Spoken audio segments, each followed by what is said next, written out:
Hi dear friends, cute kitchen വേൾഡിലേക്ക് എല്ലാവർക്കും സ്വാഗതം. ഞാൻ ഇന്നൊരു പുതിയ ആളെ പരിചയപ്പെടുത്തുകയാണ് നിങ്ങൾക്ക്.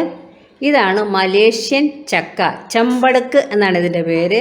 ഞാനിത് കഴിച്ചിട്ടില്ല.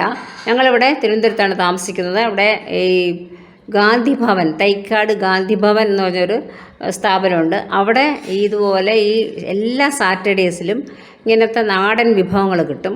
ഇത് നാടനാണോ എന്ന് ചോദിച്ചാൽ എനിക്കറിയില്ല നാടനാണോ എന്ന്, കാരണം മലേഷ്യൻ എന്നാണ് പറഞ്ഞത്. പക്ഷേ ഇത് ഒരാളുടെ വീട്ടിൽ അയാൾ തന്നെ മുളപ്പിച്ച് നട്ട് വളർത്തി ഉണ്ടാക്കിയതാണ്. അപ്പോൾ ആ പുള്ളി കൊണ്ടുവന്ന് വിൽക്കുന്നതാണിത്. അങ്ങനെ പല സാധനങ്ങളുണ്ട്, പച്ചക്കറികളെല്ലാം കിട്ടും ഇവിടെ.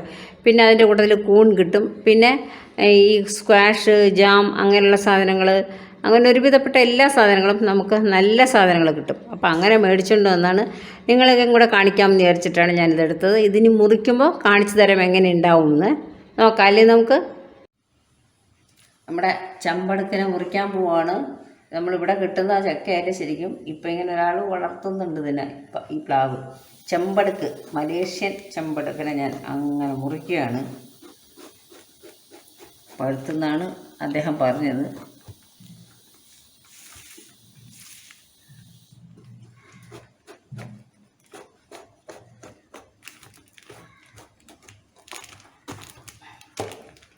ഒരു കപ്പങ്ങയുടെ അത്രയേ ഉള്ളൂ.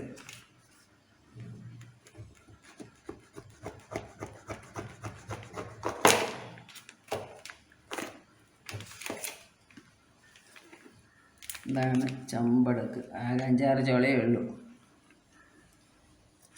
ഒരു കേടായാവോ, 3-4 ചുള, വളരെ കുറച്ച് ചുളയേ ഉള്ളൂ. പക്ഷേ മറ്റേ ചക്കകൾക്കുള്ള പോലത്തെ ആ ഗമ്മുണ്ടല്ലോ, അത് അധികം ഇല്ല. ഇത് വളരെ കുറച്ചേ ഉള്ളൂ, കുറച്ചേ ഉള്ളൂ. മറ്റേതിനൊക്കെ ധാരാളം ഉണ്ടാവും. ഇതാണ് ചെമ്പടക്ക്. ആരെങ്കിലും കണ്ടിട്ടുണ്ടോ ചെമ്പടക്ക്? ഇനി ഞാൻ ബാക്കി മുറിച്ച് ചുള കാണിച്ചു തരാം. മുറിച്ചെടുത്തിട്ട് വേണമെങ്കിൽ നിങ്ങളെ തിന്നുകൂടെ കാണിച്ചു തരാം. നോക്കാം അല്ലേ നമുക്ക്. ശരി. ചെമ്പടക്ക ചക്ക പൊളിച്ചപ്പോൾ കിട്ടിയതാണ്. ഒരു 16 ചുളയുണ്ട് കിട്ടിയിട്ട്.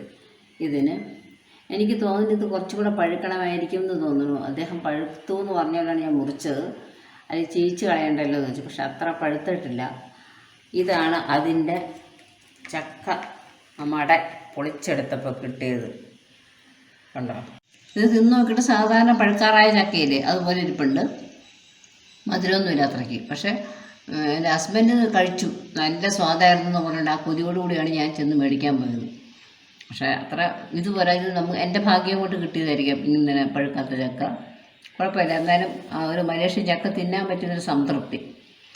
ഓക്കെ, എല്ലാവർക്കും നന്ദി, നമസ്കാരം.